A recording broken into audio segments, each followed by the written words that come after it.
Warahmatullahi wabarakatuh. Selamat siang pemirsa tontonan Demo Kito. Jadi hari ini podcast Radar Seluma kedatangan tamu dari Yayasan Aprilia dan Ed Hamizi.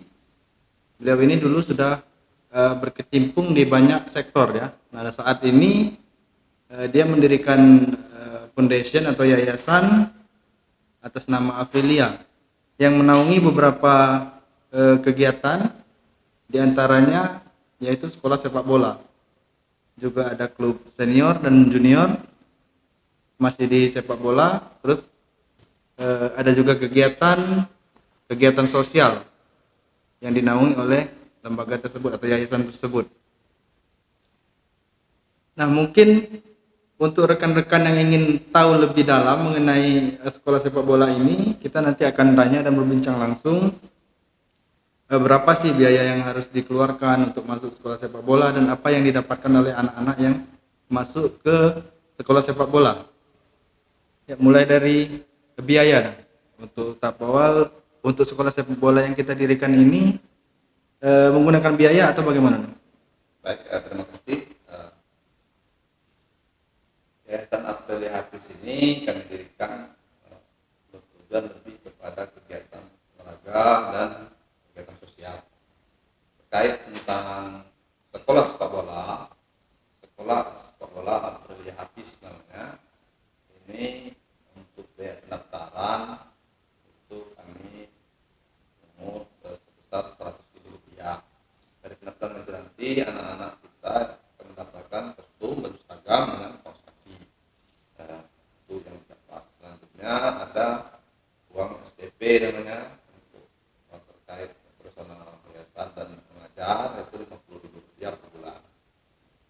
Artinya 100 dan 50 ribu rupiah untuk bulanannya. Ini termasuk kategori yang murah ya, untuk mendapatkan itu tadi kostum dan fasilitas lain seperti lokasi mengajar. Kita memiliki room sendiri ya. Ya, kalau untuk lokasi mengajar itu kita dapat izin dari gedung sepak bola PTPN dan lapangan sepak bola PTPN. Kita sudah kerjasama dengan mereka izin dari presiden. Artinya yayasan ini sudah memiliki lokasi dan tempat, dan anak-anak yang tergabung nanti tidak hanya memiliki kemampuan skill di olahraga sepak bola itu, tapi juga kemampuan teori ya. Ya, karena memang berdasarkan kurikulum sepak bola PSSI Indonesia bahwa kurikulum filosofis sepak bola Indonesia atau disingkat Indonesia itu proses pengajaran terhadap anak itu dimulai dari 6 sampai 9, 10 sampai 12, 13, 14, 16 ke atas. 16 ke bawah inilah yang masuk kategori sepak bola, masih siswa namanya kan. Kalau sudah di atas itu nanti sudah beralih kepada klub, anggota klub. Artinya kita memiliki beberapa kategori ya, kategori umur untuk sekolah sepak bola. Ya. Kami dirikan 3 kelas. Yang pertama itu 6 sampai 10 tahun. Satu kelas, satu guru, 11 sampai 13, satu guru, 14, 16, satu guru. Nah, untuk guru atau pengajarnya bagaimana status pengajar di sekolah sepak bola Aprilia Hafiz ini? Dari yayasan merekrut guru tentu yang memang sudah memiliki sertifikat lisensi sepak bola dan minimal lisensi D untuk SSB harus wajib gitu kan. Itu di seluruh kategori umur ya? Iya. Di samping itu juga kita harus memiliki guru yang memang bersertifikat pelatih fisik. Untuk pelatih fisik sudah ada, kita pelatih fisik 1, dan semua mereka ini di samping guru di SSB merupakan guru olahraga di sekolah di luar, di SD, di SMK, di SMP yang ada di sekitaran Kecamatan Sukaraja itu kita yang berusaha. Artinya ada legalitas standing untuk tenaga pengajarnya, ya. Bukan hanya sekolah sepak bolaan, tapi memang berdiri secara resmi, ya. Dan tenaga pengajarnya pun diisi oleh tenaga pengajar yang sudah berlisensi. Ya. Nah, berarti kita sudah terdaftar di secara organisasi dan lembaga sudah terdaftar secara resmi di pemerintahan ya? Ya, kita sudah daftarkan kalau untuk klub itu sudah di bawah PSSI. Setiap kegiatan yang sifatnya pertandingan kita insya Allah dilibatkan. Jadi itulah keuntungannya ketika anak-anak itu bergabung. Jadi ketika dia bergabung ada dari 6 naik kelas nanti ke 11 terus ke sampai ke kelas senior. Ketika dia senior masuk klub, dia akan berhenti main bola. Ketika kita sudah terdaftar ini, banyak sekali event-event kegiatan olahraga sepak bola, itu bakal diikuti. Kalau bukan terkait pandemi ini, Iya. nggak akan pulang dari lapangan bahasanya kan. Ada Liga Danon, ada Liga Kemenpora, Surati 13, 15, 17, Liga 3. Terus kita ke depan juga akan buka untuk pertiwinya. Sebenarnya di Bengkulu udah pernah dibuat dulu, cuma karena kita fokus ke rumah, walaupun memang sebenarnya kalau sifatnya di buaya itu di mana aja boleh. Iya. Nah, jadi ke depan juga kita buka pertiwi juga ada, dan tentu sekarang Liga 3 yang memang puncak dari anak-anak itu mengikuti liga itu, liga resmi PSSI itu. Yang saat ini kita lagi fokus ke Liga 3 nih ya. Sekarang ya Lagi mengikuti on progress. dalam proses karena ada sinyal hijau dari Kapolri untuk mengizinkan Liga 1 Liga 2. Tentu nanti kalau Liga 1 Liga 2 diizinkan, Liga 3 dan pertandingan lain pasti dibuka juga akan untuk diikuti seperti itu. Nah, untuk turnamen atau event resmi lain yang sudah pernah diikuti apa aja nih untuk kategori umur? Untuk kategori umur di tahun 2018 itu Suratin U15 Suratin. juara 3 Suratin Suratin Cup ya. Suratin itu liga di dalam PSSI pertandingan Under 18 ya. ya. Terus U17 sudah ikut juga. Terus untuk Liga 3 kita ikut di juara 18, ikut ini di peringkat 5 karena persaingannya sangat berat sekali di 5 Liga besar. 3. Ya. Terus di tahun 2019 kita ada travel miss antara panitia Liga 3 dengan kita, sehingga kita diliburkan. Artinya setiap tahun secara reguler kecuali di zaman pandemi ini ya, Ya. selalu aktif di seluruh event yang diselenggarakan Ya, oleh pasti. lembaga federasi sepak bola ya. Nah, ke depan ini Dang, dalam waktu dekat apakah memiliki target untuk mengikuti event resmi untuk di semua kategori umur tadi? Iya, SSP-nya? jadi sekarang ini begitu pandemi sudah mulai menurun, kegiatan olahraga ini kemarin di YouTube beberapa hari lalu sudah keluar peserta Liga 3 tahun 2021 dan alhamdulillah nama afiliasi itu ada. Terus dalam waktu dekat ini akan ada turnamen 4 sampai 6 SD di Bengkulu yang akan kami ikuti di kelompok umur 12 tahun. Antar SSB nih, Antar SSB, ya. tandingan friendly match. Ya. Itu nanti di Bengkulu. Nah, selain dari ini Dang, untuk anak-anak sendiri, total peserta kita Dang, atau total anak-anak didik kita untuk saat ini sudah berapa banyak Dang? Kalau yang kelompok umur siswa itu yang 16 bawah itu di atas 37 orang, dan yang klub yang sudah senior itu kalau yang latihan rutin itu latihan rutin terus itu sekitar 23-24 orang. Terus karena SSB yayasan ini membawahi banyak ini kegiatan, di Bengkulu kita ada akademi futsal. Akademi. Pelatihnya emang berdesain futsal itu di lapangan futsal Sapna di Santo Pancasila. Itu ada anak kelompok umurnya itu yang kelas bawah 14 orang dan yang klubnya itu 14 orang. Artinya SSB ini bukan hanya mengikuti ajang event sepak bola tapi juga futsal. Futsal juga. Ya, futsal juga kita. Tapi di Bengkulu itu kota Iya. karena memang pelatihnya berdesain futsal. Sekarang ada sudah pulang juga mengambil desain bola. Jadi di Bengkulu dalam waktu dekat ini, karena saya mau sekolah lagi juga tanggal 28 nanti saya berangkat ke Jakarta untuk sekolah lagi selama 2 minggu untuk ambil CAFC. Jadi setelah itu nanti kami baru memikirkan untuk buka SSB di Bengkulu. Kalau selama ini di Bengkulu itu kita fokus ke klub saja yang usia dewasa. Itu tempat latihannya di lapangan Stadion Barang Serai.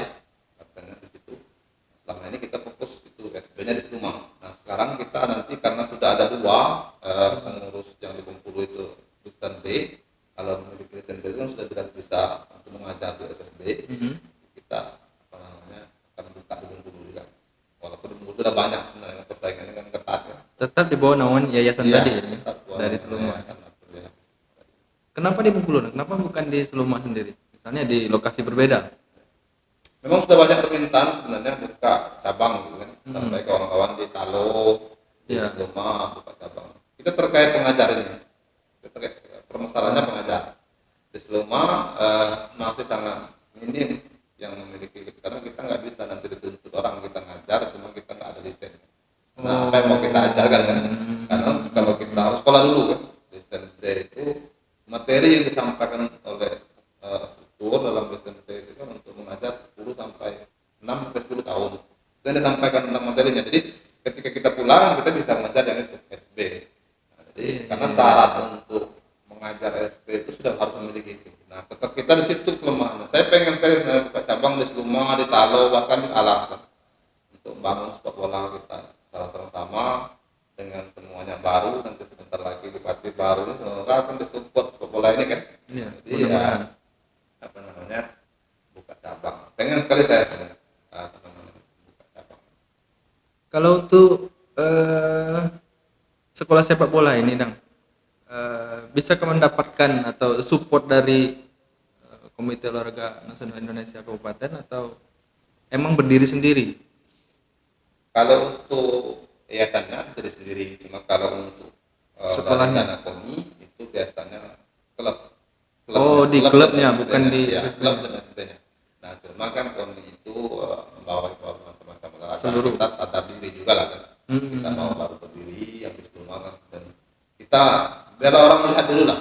Kita cuma nanti jelas nanti kalau memang askap PSSI Seluma itu sudah definitif, sudah ada ketua baru, pengurusan baru, saya akan sampaikan secara draft dan bukan draft, secara bekas tentang keberadaan SSB klub yang di Seluma ini.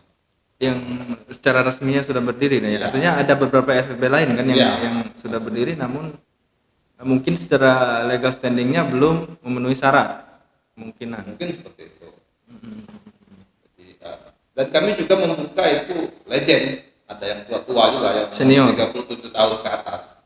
Jadi yang hobi bola tua-tua kami tampung juga. Artinya mulai dari anak-anak sampai Sampai yang tua.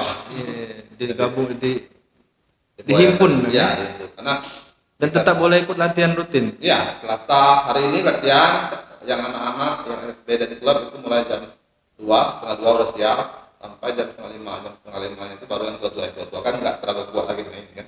Artinya sampai 3 jam di lapangan. Iya. Ya? Jadi materi, jadi kalau mengajar, jadi ada apa namanya, anak-anak itu kan senangnya main bola, kita kasih bola dulu. Istilahnya kalau dalam desain itu, dalam materi sepak bola itu kan pertama itu kita pemanasan, komponen skill, baru skill. Jadi itu namanya materi sampai gitu tidak keluar dari kurikulum itu. Nah, baru dan 3 komponen itu akan menghabiskan harusnya itu 3 jam. Harusnya 3 jam. Ya, 1 jam main belajar, istilahnya itu main belajar main kalau anak-anak itu. Jadi anak-anak itu nggak boleh sebenarnya kita latih fisik, nggak boleh.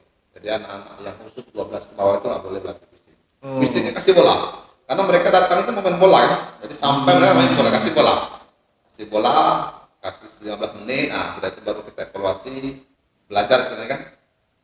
Harus main lagi. Jadi itulah kalau belajar SD. Jadi kita nggak bisa, bola itu kita pasang kita suruh lari, mereka nggak boleh. Itu nggak masuk dalam apa namanya pembelajaran di PSSI. Khusus untuk anak. Ya, anak-anak. Yang boleh seperti itu sudah belajar di usia 16 tahun. Boleh kita Latihan fisik. belajar main, baru boleh fisik. Kalau yang SD yang 14, 16 ke bawah, 14 ke bawah lah nggak boleh. Jadi nggak boleh belajar. Fisik itu dikasih bola aja, suruh mereka lari sama bola aja. Nah, jadi bagi wali murid atau pemirsa yang nonton, itu perbedaannya antara SSB yang sudah memiliki kurikulum sendiri dan berdasarkan seluruh pengajarnya pengajar yang sudah berlisensi, artinya tidak sembarang berikan kepada Ya, anak, tapi ya. memang berdasarkan apa yang sudah Ya. ditetapkan oleh Federasi Sepak Bola. Ya. Ya. Karena kurikulum itu kita sedunia itu cuma 4 negara yang diakui. Salah satunya kita Indonesia. Salah satunya kita dari 4 negara itu saya lupa, salah satunya kita Indonesia yang diakui oleh dunia, oleh FIFA.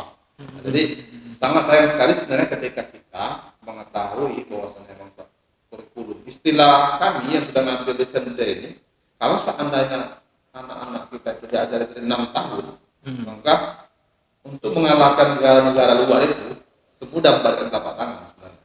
Cuma kenapa kita nggak bisa? Sebenarnya kan seperti itu. Karena kurikulum kita itu malah dipelajari negara-negara luar. Kurikulum Indonesia itu. Seharusnya kita lebih maju. Kita sebenarnya lebih maju. Kenapa? Kenapa Malaysia yang lebih unggul, Thailand yang lebih unggul. Nah, kita sebenarnya ada kerentanan transisi umur di posisi 16, 17, 18, 19 ini. Ketika dia tidak lagi di SSB, dia tidak ada kewajiban lagi di SSB, maka dia keluar. Dia berhenti main. Nah, terkontaminasi lah dengan lingkungan, mulai merokok, mulai hal-hal yang bisnisnya juga. Jadi ketika seperti itu rusak main kita. Seharusnya kayak kita nggak muluk-muluk lah seperti di Jepang, pemain bola itu dididik maaf dari kandungan. Oh, anak ini dari hasil ini laki-laki bagus untuk main bola. Nah, kalau kita belum sejauh itu lah, kita dari 6 tahun, kita dididik dari 6 tahun. Nah, harusnya ketika mereka beralih siswa dari 16 sampai ketika dia usia kuliah, dia perguruan tinggi, itu usia ini yang rentan sekali merusak. Ketika dia nggak melanjutkan sekolah ke sekolah sepak bola, misalnya semacam Ragunan atau sekolah sepak bola, sekolah kebanggaan olahraga, ini rusak sekali. Ini faktornya apa dan kira-kira? Transisi ini tadi, apakah faktor ekonomi kah, faktor pendidikan kah, atau karena di posisi itu yang pertama kita tidak memungkiri juga, kita kembali kepada diri masing-masing anak tersebut, kesadaran anak sendiri. Karena pertama bahwasanya dia tidak mulai memikirkan ke depan, saya mau kemana, apakah tetap lanjut di bola atau kan tetap ke lain ilmu. Kelemahan kita di daerah ini itu sebenarnya kelemahan kita di daerah. Belum lagi kita di daerah ini anak-anak kuliah di luar. Iya, artinya itu kelemahan kita di daerah ini itu kita jauh dari jangkauan klub-klub elit lah yang bakal mengambil agent istilahnya kan seperti itu. Nah, sebenarnya ini yang harus kita evaluasi dari kepengurusan dari 3 provinsi, PSSI provinsi, kabupaten. Mari kita sama-sama membangun organisasi ini untuk mengangkat PS Bengkulunya. Kalau PS Bengkulunya bagus, masuk Liga 2, pasti anak-anak di Bengkulu dicari orang gitu. Dan seharusnya mulai dari Seluma dulu. Iya, mulai dari dulu. Seluma dulu jalan, kompetisinya jalan. Iya. Jadi saya sudah punya program besar mengenai untuk bola itu karena memang hobi bola, dan saya punya program besar untuk bola itu. Tapi kalau mau sama-sama, kalau saya nggak mau nggak bisa.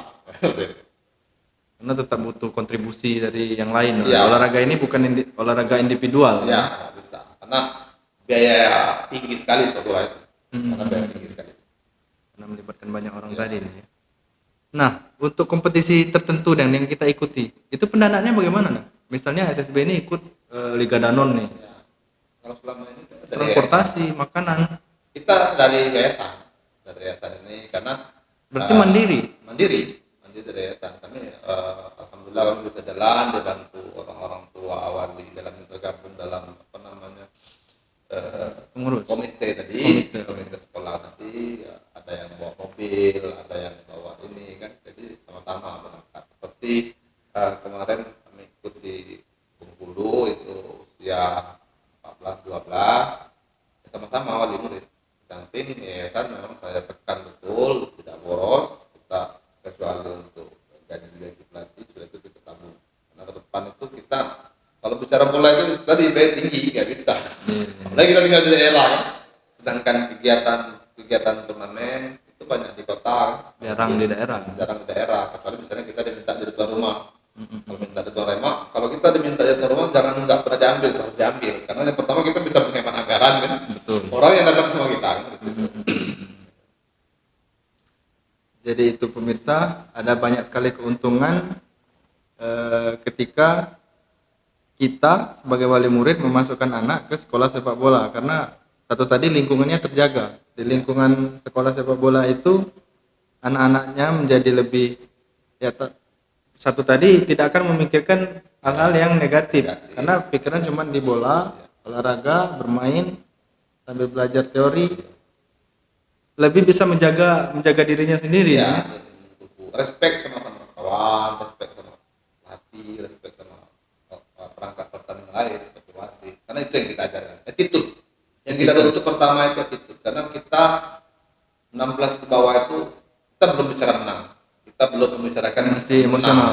Kita belajar main bola dulu. Makanya kalau saya dari tawarin, ayo sparring, pertandingan persahabatan, kan saya tolak karena kita nggak mau anak kita down, bukan jangan kalah gitu. Karena bicara bola itu anak-anak yang lagi semangat, kita ketika turnamen sparring pertandingan persahabatan itu kan nggak ada aturannya, nggak boleh Betul. Nah, kita jadi down kan, ya malah jadi malas main bola. Tapi kalau mau latihan sama-sama, ayo latihan sama-sama. Karena nggak ada istilahnya, apalagi yang U12 ke bawah, 14 ke bawah, itu nggak ada pertandingan, yang ada itu festival. Jadi festival sama-sama, pertandingan sistem ketemu semua. Nanti yang dilihat bukan kemenangan saja, yang mana secara individunya bagus, yang mana respect dengan klub lain, dengan teman lawan main yang bagus, itu termasuk dinilai, bukan skor saja. Nah, skor itu nanti di U16 ke atas baru skor, baru bicara kemenangan. Kalau 16 skor kita nggak boleh dulu mengajarkan aku. Pokoknya kamu harus main menang, pokoknya kamu harus main kasar, pokoknya gimana caranya harus menang, nggak boleh. Jadi kita jadi tujuan utama. itu bukan utama. Kemenangan itu nanti. Kemenangan itu mereka di usia 16 ke atas. Tapi ketika umur mereka masih apalagi umur 12 ke bawah itu nggak boleh. Jangan pernah mengatakan pokoknya menang itu adalah tujuan utama bola, enggak. Walaupun gol itu tujuan, bukan itu. Jadi ketika kita mengajarkan mereka hormat pada orang tua, mereka hormat pada pelatih, mereka hormat pada wasit, pada perangkat pertandingan lain, kepada lawan, respect dulu, attitude dulu yang kita ajarkan. Etika dalam bermain bola dan etika terhadap sesama dan Iya, orang lain. itu yang kita ajarkan dulu. Keselamatan anak juga dijaga berarti ya. Artinya untuk setiap pertandingan tidak sembarangan, oh ini lawan ini diadu anak. Bukan seperti itu ya. Kami enggak seperti itu. Artinya kita hanya mengikuti event dan turnamen resmi. Resmi dulu. Yang memiliki aturan jelas. Iya, aturan jelas. Kalau sparring biasa itu kita lihat dulu lawannya. Kalau emang lawannya itu kita memiliki visi yang sama dengan pelatihnya, misalnya pelatihnya tahu saya tahu mereka, nah mau kita latihan sama-sama namanya. Tapi kalau pelatihnya dasar-dasar sepak bolanya belum ada, apalagi lisensinya nggak ada, pasti dia nggak menerima materi ilmu sepak bola secara benar. Jadi gimana mau mereka mengajarkan anaknya yang benar kan begitu? Karena tujuan utama itu bukan main bolanya itu. Jadi bagaimana cara mereka mengerti cara bermain bola dulu, bukan harus bisa. Harus bisanya proses nanti. Mereka sendiri. Artinya anak-anak tidak diajarkan untuk bagaimana cara main untuk menang, tapi bagaimana bermain dulu, bagaimana teorinya dulu, bagaimana etika bermain. Nanti hasilnya setelah lulus SSB. Artinya tidak terbatas di SSB itu harus memenangkan juara, setiap pertandingan harus juara. Tidak. Karena yang mereka nilai oleh panitia itu ketika panitianya profesional, sama-sama tahu dan punya regulasi yang benar dalam melaksanakan turnamen, apalagi di bawah PSSI itu tadi yang nilai bukan kemenangan saja. Nah misalnya ini ketika kita mengikuti event resmi dan ada salah satu anak yang cedera, itu tanggung jawabnya gimana? Tanggung jawab kita atau tanggung jawab bagaimana proses ini? Kalau saat pertandingan dalam permainan ya itu tentu dalam panitia.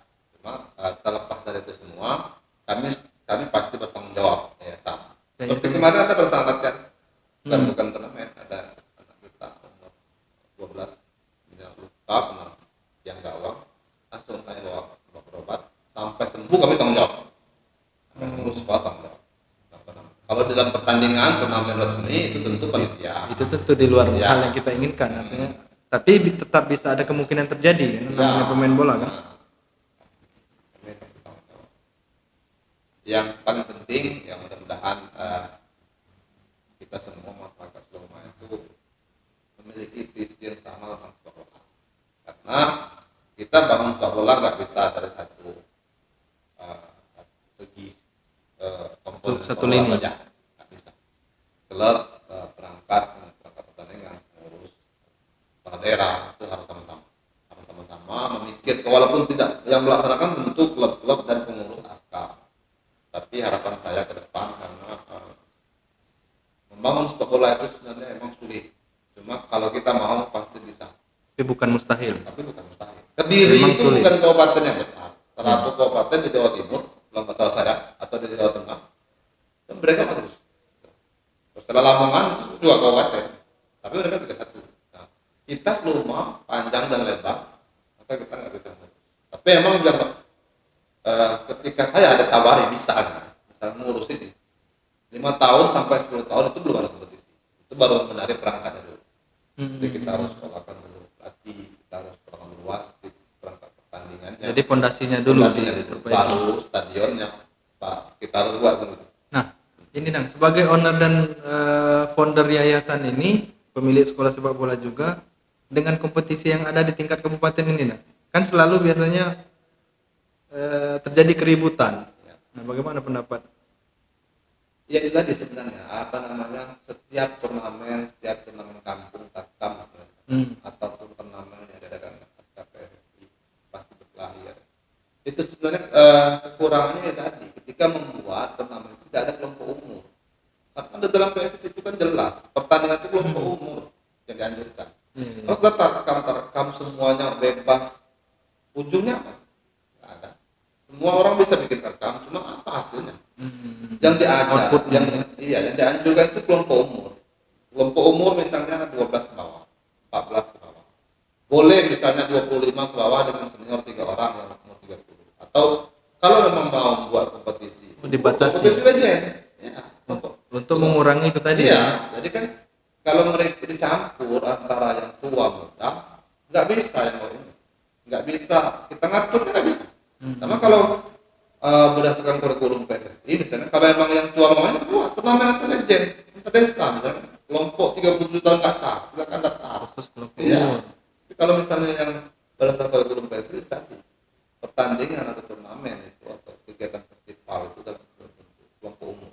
Jadi salah satunya itu, dan memang sebenarnya standar turnamen itu ya harus ada keamanan, polisi, kesehatan, harus lengkap semua. Nah, kelemahan kita selama itu, dan memang ya kita harus maklum juga wasit kita memang saya juga wasit, ada ilmu wasit, karena pertandingan dan mengasah kemampuan pribadi itu kurang, nggak bisa kita mengandalkan wasit itu nggak bisa. Inilah tujuan ini tadi ya. Salah satu tujuan dididikan SSB tadi untuk membentuk karakter itu kan pemain itu. Salah satunya itu karena biar mereka tahu aturan. Makanya sebenarnya dari SSB ini saya dirikan karena agar anak-anak kita tahu aturan dan sejak dini. Dan ini kelemahan kita selama ini. Kelemahan kita klub-klub itu enggak, klub atau desa orang itu enggak tahu aturannya. Nah, harusnya aturan itu disediakan aja. Kenapa harus ditutup? Karena tidak memiliki aturan dasar tadi. Di samping pengetahuan itu enggak ada. Dan ke depan itu yang akan saya salah satu buat yayasan di samping misalnya kalau ada izin dari Askap atau Asprov saya akan mengadakan pelatihan wasit di kabupaten. Iya, pelatihan wasit oleh yayasan saya karena boleh memang di dalam draft yayasan itu boleh dari SK yayasan SK itu ada boleh. Nah, saya mau undang kalau rencana saya setiap desa itu harus ada wakil yang mengikuti. Misalnya untuk 1 bulan pertama ini 4 bulan sekali saya sekolah jalan dulu misalnya keputusan di rumah biar mereka tahu ini nggak boleh karena peraturan sepak bola itu setiap tahun sejenis seminar atau pendidikan dasar untuk wasit ya. Tentu akan saya libatkan dari wartawan dari media cetak atau elektronik biar mereka tahu sama-sama tahu. Jadi membangun sepak bola itu kita nggak bisa harus mengaku bagus itu nggak bisa tanpa orang lain. Jadi berkait aturan ini memang harus saya udah memikirkan itu ke depan. Nah, Nang, satu lagi harapannya ke depan ini Nang, dengan berdirinya sepak bola ini, dengan berdirinya yayasan ini, apa Nang harapannya secara personal ataupun secara secara pribadi saya sangat berharap yang pertama disupport oleh pemerintah daerah dalam hal ini pemerintah daerah Kabupaten Suma, perwakilan rakyat yang bidang tentang olahragaan bahwasanya di daerah apalagi daerah terempat ada sekolah yang sudah ada yayasan yang bernama Akademi Hafiz yang membalai kegiatan olahraga sepak bola kelompok umur SSB sekolah sepak bola. Itu secara pribadi saya sangat berharap ya karena nggak mustahil kita menciptakan pemain bagus tanpa ada pembinaan dari usia dini. Itu sangat saya harapkan sekali. materi, bisa juga dalam bentuk barang. Karena bola itu mahal. Bisa aja kami dibantu bola misalnya 22, 32. Kalau untuk ukuran daerah itu murah lah 22 itu kan. Walaupun alhamdulillah kita bola sekarang sudah mendekati ya 100 buah ada bola kita. Kita sudah ada banyak ya. Jadi cuman kita kan tetap tidak menutup apalagi kita nolak bantuan kan, saya minta tolong support sekali ya. Kalaupun nggak bisa, pemerintah daerah itu bisa minta bantuan sama PTPN ya. Kami sudah kerjasama sama PTPN, Tujuh Nusantara dan Pelawi itu, dan mereka sudah mengizinkan lapangan, sudah mengizinkan gedung, itu sudah sangat kami terima kasih sekali. Kami kalau untuk secara CSR ya, kami belum berharap ya, cuman kalau kami mau menunjukkan dulu, oh ini kami bisa. Terus kalau secara untuk eksternal semua masyarakat, apalagi yang ada di Raja, ya marilah support ini bisa memasukkan anaknya ke sekolah kami, yang anaknya masukkan ke sekolah sepak bolanya, bapak-bapaknya hobi juga main bola solanya bisa main, gitu kan. Jadi maksud saya kan kita bukan anaknya saja, kalau bapak yang hobi ayo main sama-sama. Jadi dan alhamdulillah sekarang salah satu anggota DPRD Subang sudah bergabung, yang direktur itu Bapak Teni Meika sudah gabung, terus banyak juga yang senior Pak Nizarman, kepala desa Lubuk Saung, Pak Surmansa sudah bergabung. Nah, jadi ini bagian dari support menurut saya. Dengan mereka hadir, bukan hanya mereka banyak bercerita. Jadi bercerita bahwasanya sekarang sudah ada SMP. Ini saja mungkin kalau untuk harapan, karena memang saya punya harapan tinggi terhadap orang hakim. Artinya sejauh ini optimis ya, optimis bisa berkembang dan maju. Ya, tetap kalau optimis harus. Oke deh. Itulah tadi pemirsa perbincangan kita dengan bintang tamu hari ini, yaitu Dang Ed Hamizi, founder sekaligus owner dari Yayasan Afrilia Hafiz, yang menaungi tadi sekolah sepak bola dan klub sepak bola junior dan senior. Mungkin ke depan nanti ada cabang olahraga lain ya. Tadi sekaligus juga bergerak di bidang sosial. Mudah-mudahan bermanfaat bagi pemirsa sekalian. Bagi yang berminat atau memiliki pertanyaan seputar sekolah sepak bola atau yang ingin tahu, langsung saja hubungi yang bersangkutan, berlokasi di Sokaraja ya, untuk pusat latihan di PTPN, lapangan PTPN Padang Pelawi. Wassalamualaikum warahmatullahi wabarakatuh.